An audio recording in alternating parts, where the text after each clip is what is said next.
Hello. It's possible that I'm repeating something because unfortunately I had to attend another conference yesterday in Vienna, so apologize in advance. I want to continue with Bobby Jensen, Jerusalem. When Gerda Lerner arrived in New York, she reunited with her childhood friend Bobby, and this was very disappointing. Their more or less forced marriage didn't last long. Living in poverty became a lasting experience for her. And this is very important for my view. Unlike Bobby and his communist-oriented exile group, who were working towards a return to Austria or Germany, she wanted to become American and thus get rid of her status as an alien. Based on Fireweed, I will explore her efforts to belong, her associated images of America, and the obstacles repeatedly placed in her way in this process. Thus, I'm aware of the fact that in doing so, I'm interpreting an autobiography, which itself is a construct, an attempt to give meaning to life, to life from the present, and that it was written by a feminist historian and literary artist in the 1990s. So let's start with her first impression. She often talked and wrote about how the high-quality cloth she brought with her quickly made clear that wearing it, she would be seen as a foreigner. In an interview with, I'm sorry, this is not the last version, okay.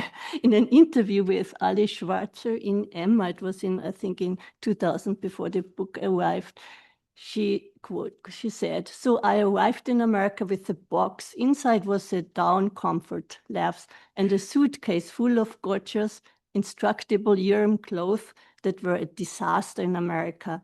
Everyone could tell I'd just gotten off the ship. I had this gorgeous English tweed coat, but nobody wore that sort of thing in America. People stared at me, but I couldn't afford to buy anything else." While this outfit she brought with her symbolized the belonging to bourgeoisie in Vienna, in the US, it was associated with poverty and being immediately seen as an outsider. And it's interesting, by the way, this picture is a picture from Fireweed when she arrived. In Fireweed, she also emphasized that she immediately fell in love with New York. She remembers bus rides on the upper deck from Washington Heights to Greenwich Village, revealing New York like nothing else could, and she loved it from the beginning on. "I wanted to be part of this city, this country, learn the language, cease being an outsider." And she was primarily, fascinated by Harlem and the encounters with Black people. And I think this quote tells a lot about her connection to Black people, or actually image about Black people. "I found it incredibly fascinating. I thought Blacks were the most beautiful and interesting people I had ever seen, and responded like an excited tourist to the liveliness, noise, diversity, and strangeness of Harlem. I smiled at everybody and got many smiles in return, which fixed in my mind the impression that Blacks were more outgoing and friendly than other people." Looking back, she analyzed this behavior as the ease and naive perspective of a stranger, stemming from not having yet internalized the strangeness, hostility, or danger. Thus, as I think her love for Black people was also connected to a critique of American racism, which she believed Americans had internalized to their socialization. She herself at this time distanced from learned racism. Besides the enthusiasm for Black Harlem and her love for Manhattan, which remains very vague altogether in her mentions, as well as for landscapes. We have to come back to the mountains. Altogether, there are only a few positive descriptions of American society and politics in her memoir. Becoming an American. Here we see a picture of her with Karl, with whom she got married in 1941.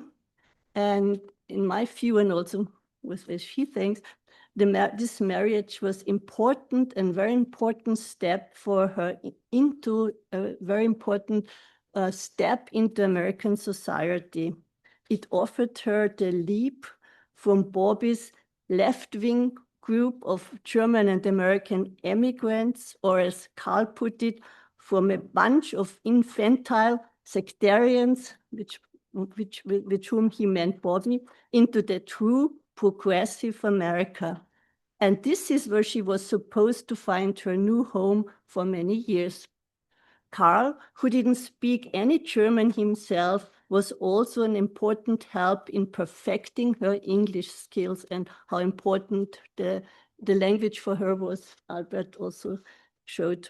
This is regarded as a key part of Americanization and a necessity to get also closer to her goal of becoming an American writer. And for this is what was not only necessary to be understood or to understand Americans, but to speak the language in a very perfect way. Gradually, she dropped the German language, which in her words, Hitler had raped, completely destroyed, and thus she could not longer bear to hear it. Another very important event for her was Pearl Harbor and the American entrance in World War II. This, the Japanese attack and Americans taking now actively part in the war was not only for her, but for many Jewish refugees associated with the hope for a quick end of fascism. Gerda would have liked to join a combat unit, but as a foreigner, she was not allowed to do. For her, this new political situation also made it possible, above all, to identify and to show solidarity with American society and the state itself. In her previous private war against fascism, she now had found an ally and thus felt a sense of belonging to America. Also here I have two quotes I think are expressing this in a good way. Like many Americans, the Lerners meanwhile moved to LA, benefited from the war-related economy boom and the resulting labor shortage. Karl was hired as an apprentice film editor at Columbia Pictures, Gerda as a well-paid X-ray assistant, and now the family could be started. And here we have a picture of her with the two children in their own house now in LA. And I think she used it, she related again to this beginning experience with her cloth, and she wrote, "My Americanization progressed to the point where I finally gave away my beloved, instructible, and impossible European blue tweed coat in favor of cheap and annually replaceable American ready-to-wear." So on one hand, it's a part of integration. On the other hand, it's as well a critic of American consumer society. This situation, or this feeling of being part of the state of America, didn't last long. In January 42, refugees from countries at war with the US were considered enemy aliens. Gerda also had to register, have her fingerprints taken, and check in at the post office once a month. From her perspective, this created a new category of outsiders where nationality and political belief was what mattered. What hit her personally was the lack of distinction between Austrian and German refugees. From her perspective, the American government had thereby recognized the Anschluss of Austria, which she had fought against in Vienna. So here is a quote concerning this experience. What particularly galled me about my characterization as an enemy alien was the implicit acceptance of the Anschluss by the US government, expressed by the fact that no distinctions of enemy status was made between Germans and Austrians.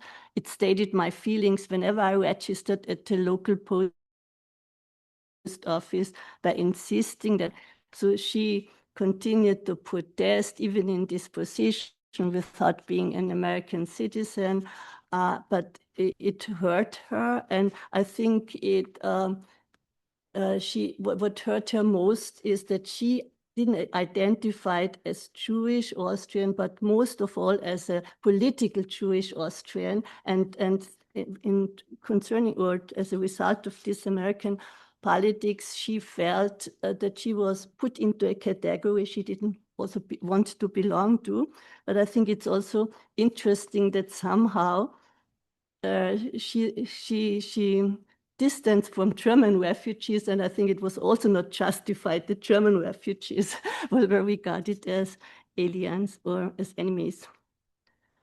And I think in this way, she more or less resembles the concept of the Free Austrian movement, a communist exile organization. It was mainly active in the UK, but also in America, whose aim was, aims was to return to Austria and thereby internalize the victim thesis and so to justify that they could return to Austria.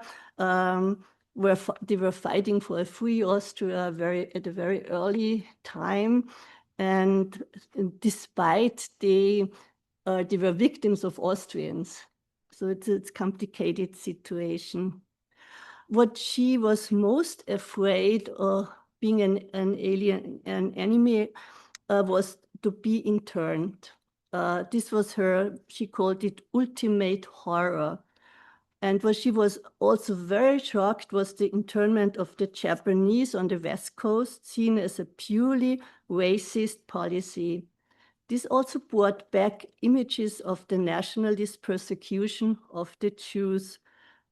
She wrote, the resemblance to the expropriation of the Jews in Austria was to me striking, and the photos of long lines of people all ages, including babies and native-born Nisei, lining up in front of barracks on the barren plains made me shudder. So you can see that her experiences in Austria were overlaid with images, or watching the internment of the Japanese people were overlaid with images of maybe photos she has seen or her own images in Austria. And so today maybe some people would call her of not taking care of the singularity of the Holocaust, but this was her experience.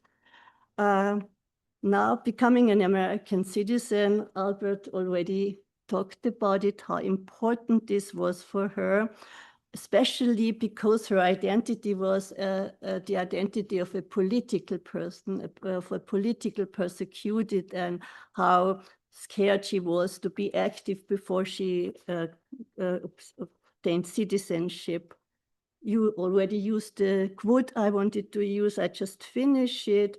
One has neither residence nor permanence nor voice that matter, nor the simple privileges that belong to others by the right of birth. And so to have the gift of citizenship granted at last was like being reborn. I still to this day think the national anthem with honest feeling. Sing the national anthem with honest feeling. And at the same time, and this thing I think is very interesting, she felt obliged to justify her loyalty to the far from perfect American state and doing this, she used the US Constitution as an argument, quote, and I believe firmly that the US Constitution with its Bill of Rights is the best model for democratic governance, yet devised by human beings. I did not then, nor do I now see any contradiction between a firm allegiance to this nation and its constitution and the belief that the social system as it has evolved since the time of the foundation of the nation needs improvement. At this time, Gerda couldn't have foreseen the way Trump could undermine this constitution. The next backlash for her was Hiroshima and Nagasaki. In hindsight, the Cold War for her started in October 6, 1945, with the dropping of the atomic bomb in Hiroshima and Nagasaki. Quote, the horror of those events went beyond anything I had ever experienced. It turned the moral compass. It opened up vistas of a new world of terror and fear. And here again, she uses Nazi comparisons. The decision of the American government to accept 160,000 Japanese civilian casualties reminded her of the racist policies of the Nazis and the concept of a superior nation. She went as far as to compare the approval of the American population for the atomic war to the mentality of the Austrian and German peoples during the Nazi era. For her personally, August 6 was also meant the end of identification with America and therefore the loss of security. But now, being an American citizen, she also felt partly responsible for American politics. Her reaction was first to join the peace movement. And in 1946, she became member of the Communist Party.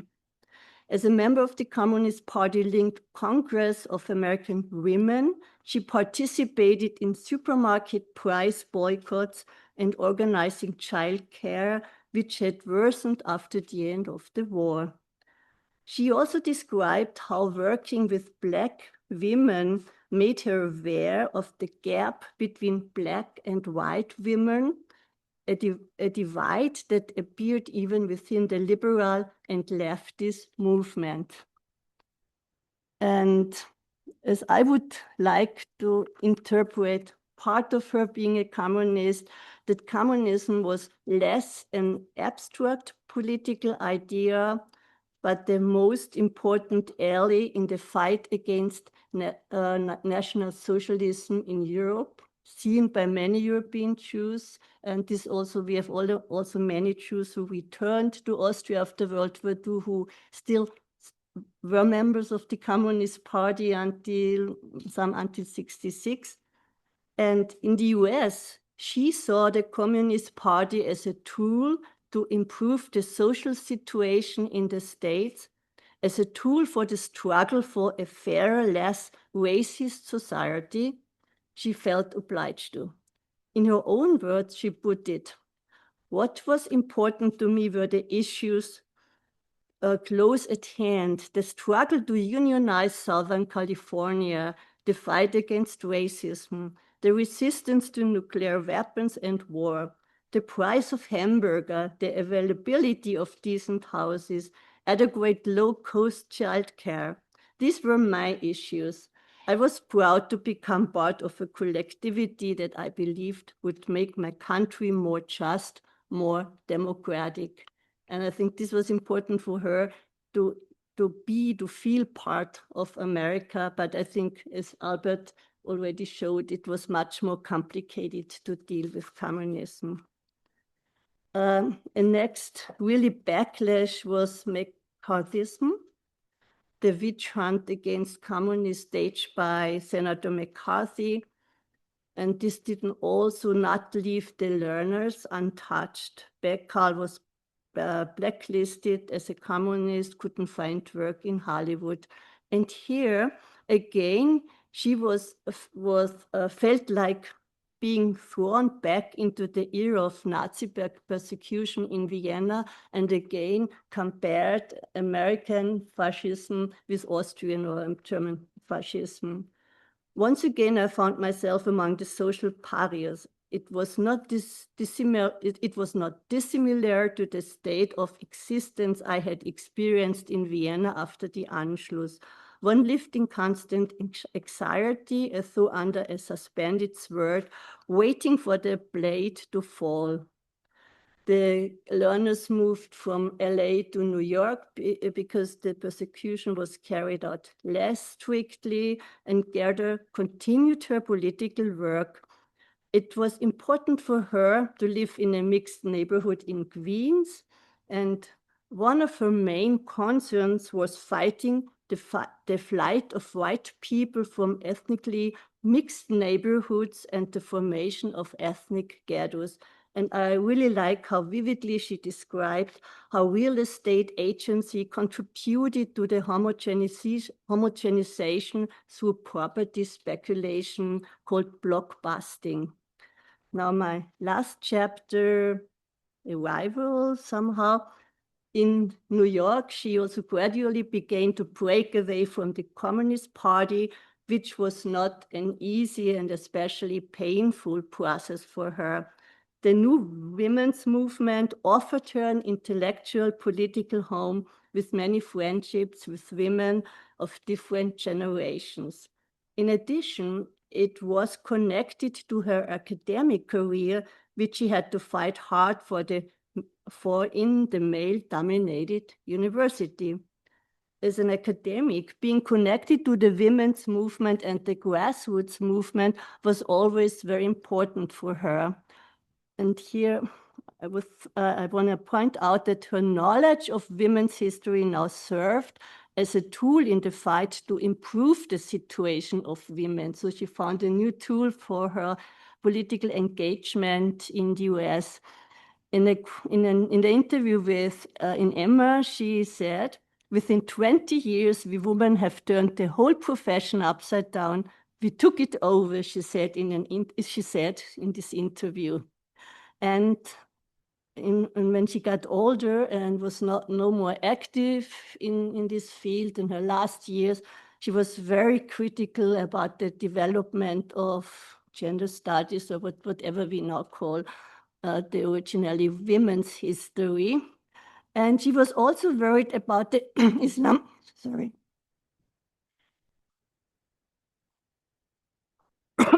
She was also worried about the Islamophobia after 9/11 in the US, and she strongly opposed the war in Iraq that started in 2003. But she did not lose her optimism. She placed her hopes in new social movements like the Occupy movement in 2008, 2009, or the Arab Spring, which actually turned into a winter. Already in poor health, she went out in the wheelchair in freezing in cold Madison to join a demonstration against Governor Scott Walker, full of hope for a new citizens' movement against the erosion of workers' representation. Now I come to my conclusion. In my view, this central example of Gerda's efforts to become an American clearly show her ambivalence towards America. Apart from Harlem, she overall reports little positive about the US, and especially not about politics. Rather, she gives the impression that she had to earn the feeling of belonging by criticizing the circumstances and especially through political engagement for a better, fairer, and less racist America. She saw communism and the women's movement as important tools for this. I find her frequent comparisons between National Socialism, the persecution of Jews, and American policies towards Nazi refugees, the internment and Japanese people, and so on, really interesting, and especially since they are often viewed from her own experiences of persecution.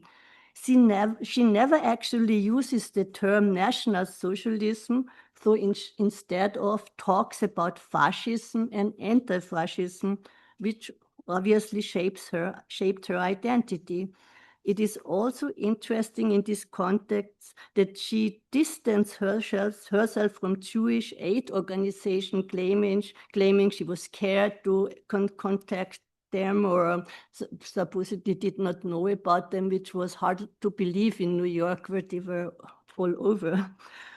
Only late, but I think maybe you talked about this later, she included the experiences of women in her concept of race. So she, in my opinion, she followed the concept of race. This was actually the concept in America by many historians, academic until now, many in America, anti-Semitism is a section within racism. And in America, we also have to see that the Jewish community was very successful after World War II and became actually the most successful, one of the most successful communities. And the main problem was racism in America. So I think in one way she followed the trend of the American left, liberal, supported by many Jewish American left, to see race as the main problem.